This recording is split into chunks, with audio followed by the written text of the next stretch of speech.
Welcome to DIYEasyCrafts.com. Today we're going to take a look at doing a do-it-yourself shotgun camo wrap. Now this particular wrap comes from a company called MossyOakGraphics.com. I was very pleased with the end result. It's a very durable, water-resistant product, and it's removable, so you can change out the design after a couple of seasons. I went to their site. This is MossyOakGraphics.com. I picked out the shotgun skin. And because I'm a duck hunter, I decided on their shadow grass design. Now they say that this will fit any single barrel shotgun, but realistically it is tight. You can do it, but it's tight. I highly recommend for an extra $7 getting a scope wrap. You're not going to use it for a scope in the same design, and this way you have a little bit extra material to work with. So this is the actual material. This is just a sample I cut out, small piece. It's very durable, not very stretchy at all before you heat it up, but when you apply a little heat, either with a heat gun or a hair dryer, it becomes a little bit more malleable, easy to shape, and fairly stretchable. Now what's really neat about this product is you can lay it on, and if you don't put it on correctly, or if you end up with a wrinkle, you can peel it back off and then reapply it. So it's very forgiving when working with it. You do need a little bit of heat to get it to work around angles, especially on the pistol grip area, the different curves. But with a little, finger pushing of the fingers and heating it up, you can get it to wrap almost on any curve. So this is what I was talking about. If you do have a wrinkle, you can pick it up, stretch it out, and reapply the material. When you're wrapping around the barrel or the stock, you always want to try to overlap the material whenever possible. If you are going to overlap and you have the ability, instead of cutting a straight line, cut some curves. It makes it kind of blend into the camo a little bit better, and it's a little less likely to see. So if you look real close, I've got a straight line here where I merged two different pieces, and I was not happy with that. So I just cut a patch, all curves, and I'm going to lay that right over. What's really neat about this material is it's not that thick, so that you can, lay one piece over another or overlap. So in this example, I'm covering up that straight line. I'm just going to apply it with my fingers. Use a little bit of heat from a heat gun. That really gives it a good bond.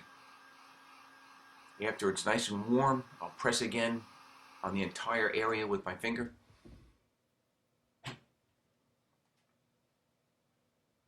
And now you can see that straight line, which was very visible before, has almost completely disappeared. It's just blending now. But anyway, now we'll get into the actual project. So this is my 12 gauge. The first step is to degrease the gun. Now I'm using a rubbing alcohol. I degreased the gun several times. I degreased it before I disassembled it, and then twice after I disassembled it. It is very important to degrease it. The skin or the wrap will not adhere if there's any grease on the gun at all.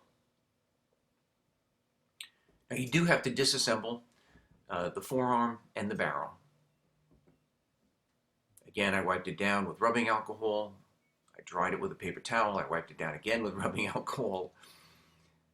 This is a duck hunting gun, so it gets sprayed with gun oil, after every adventure out into the saltwater environment.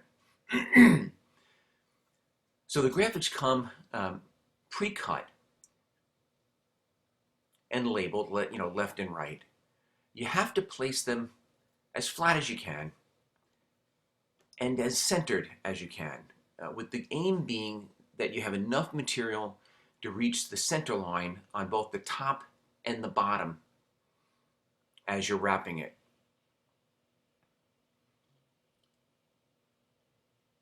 So what I did was I placed it I kind of check out to see whether the top is going to hit. It didn't. I'm going to lift it up again, replace it. And I had to do that several times just to get it into position where I thought it's going to now at least hit the center mark on both the top and the bottom of the stock. Once you're happy with the placement, then you can start working the material, into, and just with your fingers, rubbing it, making sure that there's no little creases, no air bubbles are trapped. And then when you get down towards the pistol grip area where there's a lot of different curves, you're definitely going to need either a hairdryer or, in this case, I'm using a heat gun. Doesn't need a tremendous amount of heat, but you apply a little bit of heat, that material really becomes a little bit more flexible, a little bit more stretchy, and then you can slowly start to work it into all of those rounded over corners and curves. So this project ended up taking a little bit longer than I had anticipated. The whole project probably took me a couple of hours. It was definitely a little bit more work than I had imagined it would be. But this is my first time doing it, so there's definitely a little bit of a learning curve. I think if I did it again, or when I do it again, it should go a lot faster, and I'll probably end up with a better result, or easier. The heat is definitely your friend. So this inner curve down by the pistol grip, a little bit of heat, slowly start to work it in. Go back, a little bit more heat. And your goal is to get all of the stock covered all the way, just past the halfway mark, so that when you do the other side, the material is going to overlap.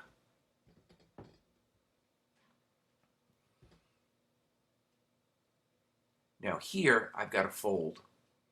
So the material actually folded over on itself. It's a very small piece, but that you can't fix. That you have to cut out. So either with a razor knife or a scissor, just cut that out, reheat it, stick it back down. Now when it comes time to trim, what I did was I just heated up all of the skin material, pressed it in as best I could with my fingers, and you can actually then see the groove between the buttstock and the stock. And then later I'll just take my X-Acto knife, my razor knife, and run that right down that groove. Now, I thought this material would be easier to cut, and it is pretty easy to cut if you have a sharp X-Acto knife. I had two, and it wasn't quite enough to do the entire gun. Once that X-Acto knife gets dull, it doesn't cut well at all. And this material dulls that blade pretty quickly. So if I were going to do this project again, I would probably want to have at least 4 new razor blades for the X-Acto knife before I began the project. Anyway, I ran that X-Acto right down the grooves to do the trim, and then I'm just going to repeat the process on the other side.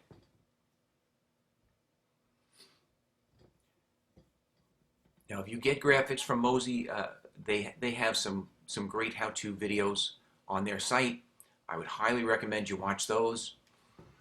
So the whole process is to really clean the gun very, very well, degrease it. You can use rubbing alcohol like I did. You want to use a heat gun or a hair dryer. You want to press out all the bubbles. You want to stretch out and kind of form to fit around any of the curves. And then you want to trim with an X-Acto knife. It's a very straightforward process. It just takes a little bit of time.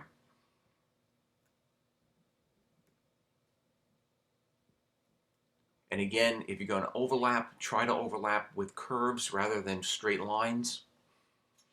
And remember that you can use patches. In fact, if I had known that ahead of time, I might have used some small pieces to get around some of the intricate stuff, and then wrapped the larger piece and kind of merged it over it. But that will be for the next project.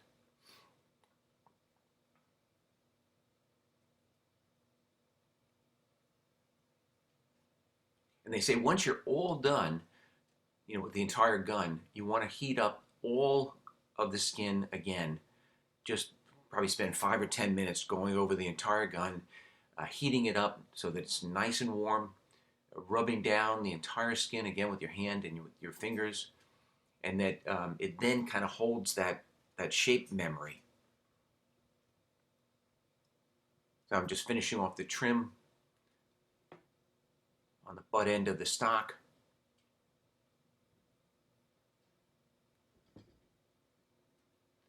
And the rest of the pieces, the receiver and the barrel, are basically done the same way. I'm going to go through those very quickly.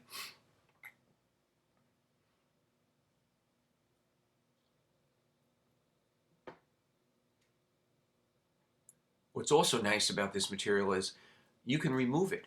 So 2 years down, or three years later after some use, or if you wanted to change out the design, you can just peel this material right off the gun, and supposedly it doesn't even leave any glue residue.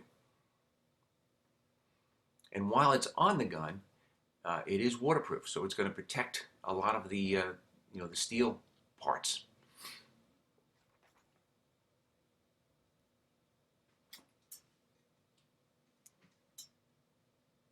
So on the forearm, again, we're going to apply the material.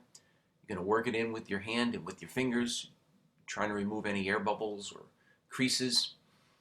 You're going to heat it up with a heat gun or a hair dryer. And then you're going to use an X-Acto knife to trim out any of the excess material. Now these pieces, I had let them drop, but I would save those in the future. I would put those back onto the non-adherent film that they came on, and you could use those as little patches.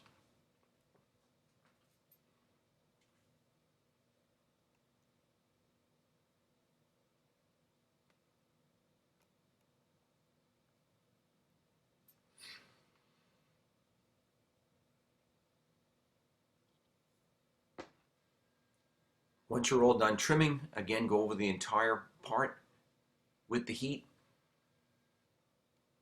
A few minutes, get it nice and warm. Press on the entire film again, just so it builds in that memory.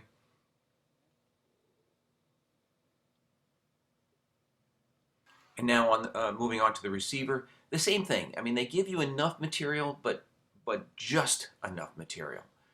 You really have to make sure that you've got that placed correctly, so it's going to meet up on both the top and the bottom, and cover the entire receiver. I was very happy I bought the additional $7 worth of material in their scope kit. Especially being the first time I'm using this stuff, you're more apt to make a mistake. Now, in cutting out or in trimming the receiver, I found that if you heat up the material, so you get it nice and warm, press with your fingers, and then you can actually see where you're going to have to cut, around the bolt, the safety button, etc. You just press it all in. You can see exactly where you have to trim, and then with a nice sharp X-Acto knife, angled away from the gun, so you're never damaging the metal or the steel of the gun, and just trim out the excess material.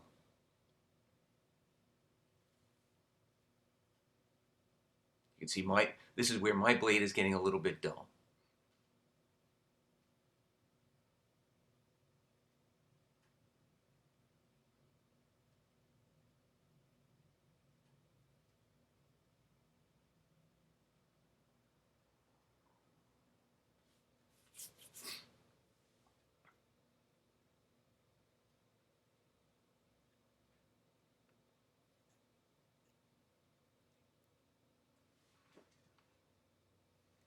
And I did the same thing, for the safety. I finished off the bolt. You run your fingers around that entire edge, making sure that there's no little overhangs that are going to interfere with any of the function of the gun. And then I'm going to trim off the back of the receiver in that same groove between the stock and the receiver, just by running the blade right through that line. Peel off the excess.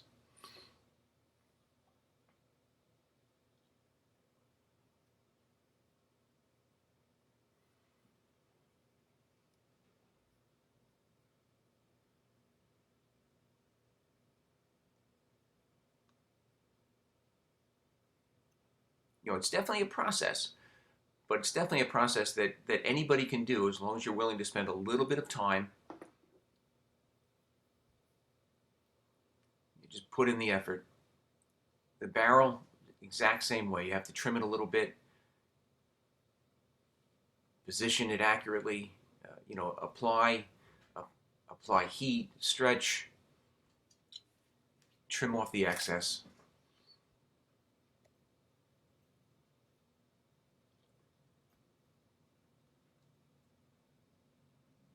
As I mentioned before, I think the entire project took me about 2 hours.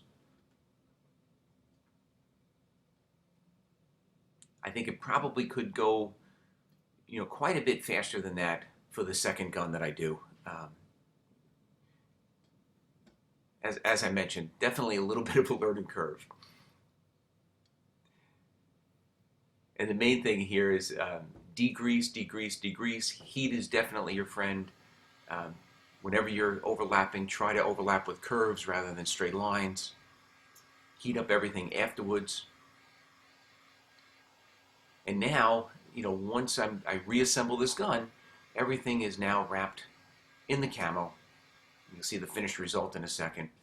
Before I show you the finished result, I decided to add my name onto the gun just because my son and I both have the exact same guns. It's just easier to tell them apart. I cut this out of self-adhesive vinyl with a craft vinyl cutting machine called a Silhouette Camo. And I applied it with a little clear transfer film. And what I found was that this clear or self-adhesive vinyl sticks very, very nicely to the Mossy skin wrap or gun wrap. And just a neat way of personalizing the wrap. So this is the finished product. I was very happy with it. If you looked at it with a microscope, there's definitely going to be a couple little goofs on my part, but overall, it came out really, really nice.